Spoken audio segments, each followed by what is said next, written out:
महाराष्ट्रामध्ये आपल्या सगळ्यांचं स्वागत आहे. मी संग्राम. माऊली संस्थान बोरी पिंपळगाव आणि या मठाचे मठाधिपती नामदेव लिंबाजी शेंबडे उर्फ शेकटेकर.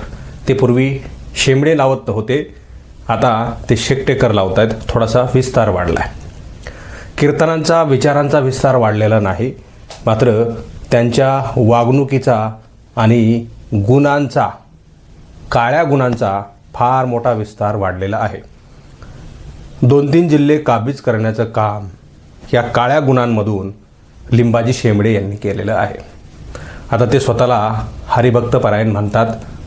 माझ्यासारख्या त्यांच्यापेक्षा कमी वयाच्या तरुणानं त्यांना एकेरी उल्लेख करावा अशी माझी अजिबात इच्छा नाही आहे.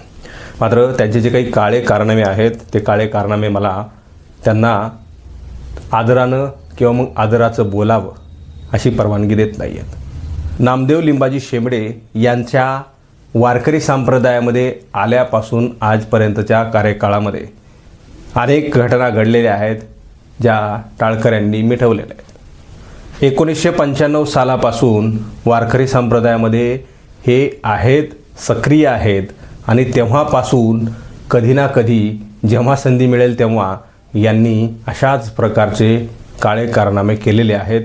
त्यामध्ये काही गावं आहेत, त्यामध्ये चिंचाळ आहे, बोधेगाव आहे, गायकवाड वडगाव आहे, मुरमी आहे नगरचं, त्या ठिकाणी बोधेगाव शेवगाव तालुक्यामधलं बोधेगाव आहे आणि चकलांबासुद्धा आहे. चकलांबा फाट्यावर त्या ठिकाणी भूमिपूजनाच्या काळामध्ये त्या दिवशी नेमका काय प्रकार झाला होता, तिथला प्रकारसुद्धा कशा प्रकारे मिटवला, या सगळ्यांची माहिती सूत्रांनी दिलेली आहे. म्हणजे महाराज हे फक्त महाराज नाही आहेत, तर महाराज लिंगपिसाट असल्याची माहिती मिळते. मला जाणीवपूर्वक ह्या सगळ्या गोष्टी नाईलाजानं बोलाव्या लागत आहेत. जसे जसे पुरावे पुढे येत आहेत, तशा तशा धक्कादायक गोष्टी समोरसुद्धा येत आहेत. यांचं वय पाहून यांनी तरुणाईमध्ये कशा प्रकारची रंगउधळणी केली असेल याची कल्पना करवत नाही आहे. लिंबाजी शेंबडे नावाचे हे महाराज आहेत आणि यांना नारायणगडाचे मठाधिपती व्हायचं होतं अशी माहिती आहे. आता त्यांना नारायणगडाच्या गादीवर बसून अशा प्रकारचे प्रकार करायचे होते का, हा त्यांना मी कधीतरी सवाल विचारेल जेव्हा माझी त्यांची मुलाखत होईल. मात्र पंचक्रोशीतील ही सगळी गावं त्यांनी सोडलेली नाहीत. तिथल्या मुलांसोबत, तिथल्या महिलांसोबत अशाच प्रकारचे चाळे त्यांनी केले असल्याचं समोर आलं आहे. काही सूत्रांनी गुप्त पद्धतीनं माहिती दिली आहे. हे प्रकरणं टाळकऱ्यांनी मिटवलेली आहेत. 1995 सालीसुद्धा अशाच प्रकारचं प्रकरण झालं होतं आणि ते प्रकरणसुद्धा तिथं मिटवलेलं आहे. या सगळ्या गोष्टी अत्यंत निंदनीय आणि धक्कादायक आहेत. या महाराजांना जनाची तर वाटतच नाही, मात्र मनाचीसुद्धा वाटत नाही. वारकरी शिक्षण घेण्यासाठी एक विद्यार्थी आला होता आणि त्या विद्यार्थ्यानं संस्थानामध्ये महिलेसोबत चाळे करत असताना पाहिलं. त्या विद्यार्थ्याला सुद्धा अशाच प्रकारचा दम देऊन महाराजांना धमकावून लावलं होतं. ह्या अशाच प्रकारचे एक ना अनेक प्रकरणं महाराजांचे आहेत. आता यांना महाराज म्हणावं की नाही असं मी सुरुवातीलाच तुम्हाला सांगितलेलं आहे. आणि अशाच प्रकारचे हे कुकर्म करणारे महाराज त्या ठिकाणी एका मठाचे मठाधिपती होऊन बसलेले आहेत. ते संन्यासी आहेत असं सांगितलं आहे. त्यांना कुठल्याही प्रकारचं कुटुंब नसल्याचं सांगितलं आहे. मात्र पुण्यामध्ये फ्लॅट, गावाच्या बाजूला जमीन, स्वतःच्या नावावर जमीन, जी संस्थानाची जमीन आहे ती स्वतःच्या नावावर करणे, विकणे, तिची मिळकत मिळवणे, हे कशासाठी आहे? जर तुम्ही संन्यासी आहात, तुम्हाला कुटुंब नाही आहे, भविष्यामध्ये तुमच्या कुटुंबाची तुम्हाला काळजी नाही आहे, संस्थान हेच तुमचं कुटुंब आहे, आसपासचे पंचक्रोशीतील गावं हेच तुमचे कुटुंब आहे, मग तुम्हाला स्वतःच्या नावावर प्रॉपर्टी कशासाठी हवी आहे? पुण्यामध्ये फ्लॅट कोणाच्या नावावर आहे? तिकडं तुमचे लग्न तुम्ही थाटलेले आहेत का? तिकडं तुमचं वेगळं कुटुंब राहतं आहे का? असे एक ना अनेक सवाल पंचक्रोशीतली गावं विचारत आहेत. मी येणाऱ्या काळामध्ये या पंचक्रोशीतील गावांमध्ये जाणार आहे की अशा प्रकारचे हे सगळे महाराज करत असताना तुम्हाला याचं काहीच वाटत नाही का? येणाऱ्या काळामध्ये लोकांच्या नेमक्या काय प्रतिक्रिया आहेत हे मी जाणून घेऊन सगळ्यांसमोर आणणार आहे.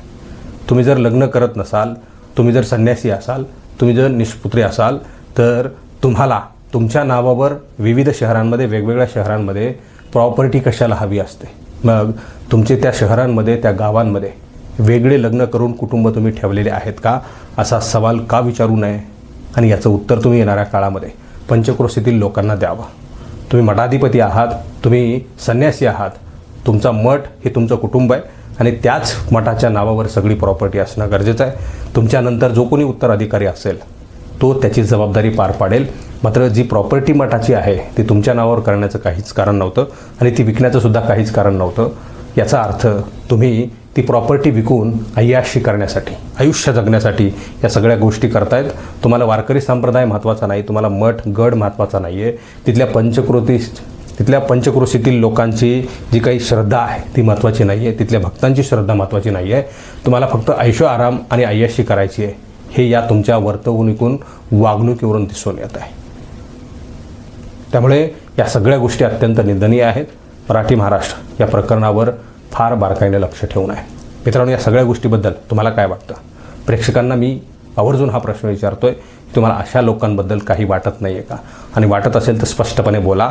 जसे लोक मला गुप्तपणे माहिती देत आहेत, तुम्हीसुद्धा गुप्तपणे माहिती द्या. स्क्रीनवर तुम्हाला नंबर पाहायला मिळत असेल, तुमची माहिती गुप्तपणे ठेवली जाईल आणि ती सुरक्षा मला कायदा देतं हे सुद्धा मी तुम्हाला त्या ठिकाणी सांगतो आहे. तुम्हाला या सगळ्या गोष्टीबद्दल काय वाटतं? तुम्ही तुमचं मत त्या ठिकाणी परखडपणे मांडा. हा व्हिडिओ तुम्हाला आवडला असेल तर जास्तीत जास्त शेअर करा. चॅनलवर तुम्ही नवीन असाल तर चॅनल सबस्क्राईब करा, बेल आयकॉन प्रेस करा.